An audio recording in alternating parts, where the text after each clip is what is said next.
Thank you for watching, liking, commenting, sharing, and subscribing right now. Earlier this year, there was a service, if you can call it that, that launched called Twitter.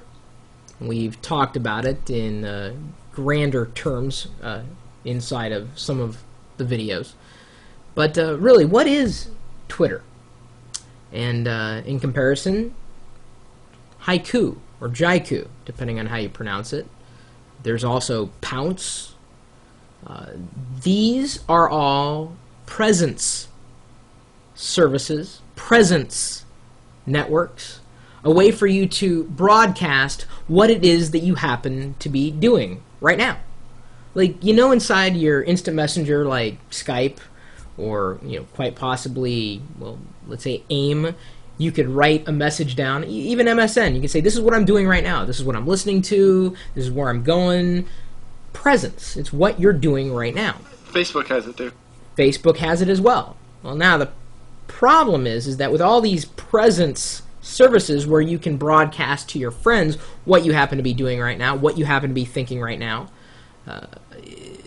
it's impossible to keep up. Instead of people coming to you to find out what you're doing, they're going to places like Twitter or Pounce, Facebook to find out what you're doing. And if you don't have an account in these places, well, then your friends just aren't going to know what you're doing. That's the idea of presence, and unfortunately it's going to get a lot worse before it gets better. In fact, when I was trying this program called Mood Blast here inside of OS X, I didn't realize this, but there's even services called Yapt that apparently do something similar, presence. Haiku, or Jaiku, was recently acquired by Google. And that's interesting. Anytime Google acquires anything, you know that it's going to be something that we're going to be talking about months down the road. So I've had a Twitter account for a while, and it's been a nice way for me to kind of say what's on my mind. For instance, tonight, as one of the people in our chat room at live.pirillo.com had mentioned, I got Comcast rated. Comcast was shaping my traffic. Couldn't get to Google. Couldn't get to Ustream because I was sending too much data back and forth. All roads lead to Comcast being guilty. Of course, they're not being very open about that. Why would they if they're guilty? So I used Twitter to announce this and say, hey, I'm having problems with Comcast. Anybody else out there? Lo and behold, my friend Phil in Colorado, who also happens to be on Comcast, can't get to Google either. Interesting. It just randomly happens. It works, then it doesn't work. So Twitter gave me a chance to find out what other people were thinking at that point in time. And I could have used Pounce. I don't really use Pounce all that much. Largely because my friends aren't on there. But having the idea of presence inside your workflow, I think, is becoming increasingly important. Because every time I type something in on Twitter, it is archived on the web permanently. It just exists as a web page. And there have been times that I know I've said something, couldn't remember what it was exactly, but I can remember a couple keywords. I go to Google, and it pops up either in my Twitter page or in somebody else's who happened to post it somewhere else, like on Jaiku, or on possibly even other networks like Tumblr, which is more of a microblogging site, less of a presence awareness service. The idea behind it, though, is again keeping friends up to date with what you're doing. So, Cat, SC Thor, maybe even Wireless Packet. What do you think about this whole world of Twitter and Twitter-like services?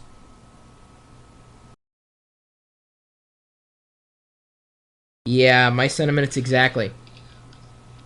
I was find. Go ahead. Go ahead, Kat. I was just going to say that, I can understand the allure of things like this for some people, but when you're talking in a business sense, it can honestly get to be too much so quickly. You're spending more time sifting through all the new Twitters and all the new Pounce messages, LinkedIn, whatever site you're on. You're spending more time on that trying to get what you need than you are working. And it's, kind of similar to having too many business cards stuffed in your wallet and you can't find the right one. once you get so many contacts on these social networking sites, it's the same exact thing. And I think for me, it would just be too much disarray, and I'd never be able to find what I needed. You know, the interesting thing is that Google, in the next, well, if they haven't already done so by the time this video is out there, next couple of days is going to be announcing the idea of an open social network and federating your friend list. And at that point, I will become a lot more careful about who I accept it as friends and at what level I accept them as friends, because I consider you guys my friends at different levels. So like, whereas since Kat, we work together, and SC Thor, you know, we have a kind of a professional relationship and an interpersonal one as well, but you're at a different level than, say, someone who comes by the chat room, you know, every once in a while. So without being able to define the level of the friendship, knowing that I'll be able to define my friends not just at one social network like Twitter, or another social network like Flickr, or another social network like YouTube, or another one. They're all networks of social connections. And the idea behind Google's move, I'd imagine, with Jaiku, as well as with the announcement of federating these social identities, is to really say, Kat, you're my friend. I don't care where I find you or see you or whatever services you use. I have identified you as someone I want to find out what you're doing. And that's at a different level than someone who may be watching this video, may make a comment every once in a while, but I wouldn't have an ongoing connection with them as I do for a lot of the people that come into the chat room on a regular basis. So what do you think, SC Thor? Well, Pounce has a feature kind of like that where you can define groups of friends, and then when you do your post, you can say send it to all, or send it to chat room people, or just personal friends, or whatever. Yeah, I've got a Pounce account. But someone else... Oh, go ahead. The reason that I like Pounce is not so much for how good it is or bad it is or whatever, but just as interesting as a technical exercise because of the way they set it up. The client is written in the Adobe Air beta. The file sharing system uses the Amazon Web Service S3, and it's just, they built it using frameworks and blocks, and it was built very quickly and very openly. In fact, they just announced an API too. But again, it pulls me into, why would I want to join one if I'm already on another? And the answer to that is, if there's some amount of permanence to content on the web, like when I Twitter something, it's on the web, or when I post something to Jaiku, it's on the web. It's important for me to pass information that way. That's how a lot of people find out about the videos when we post them. You know, they maybe subscribe to YouTube or my feed, but they may also be on Twitter, and when you send a link through Twitter, there's that amount of immediacy, because my presence is, oh, I'm reading this blog post right now, or hey, look what this guy did, check this out, check out this link. There's an amount of immediacy to it with the notification, whatever client you happen to use. I've tried all sorts of Twitter clients, and even Twitterific on Mac OS X, I don't think it scrolls weirdly, and I get too many Twitters because I follow a lot of people. I enjoy that kind of serendipity with these presence networks. But, you know, if you want to follow me on Twitter, which is the primary one I use, it's twitter.com/Chris Pirillo, and hopefully you know how to spell my name. So, anyway, what do you guys think out there in, well, video land about all these presence services? And if you're on one, which one is it? You can feel free to follow me. It seems like everybody and their grandmother is on Twitter.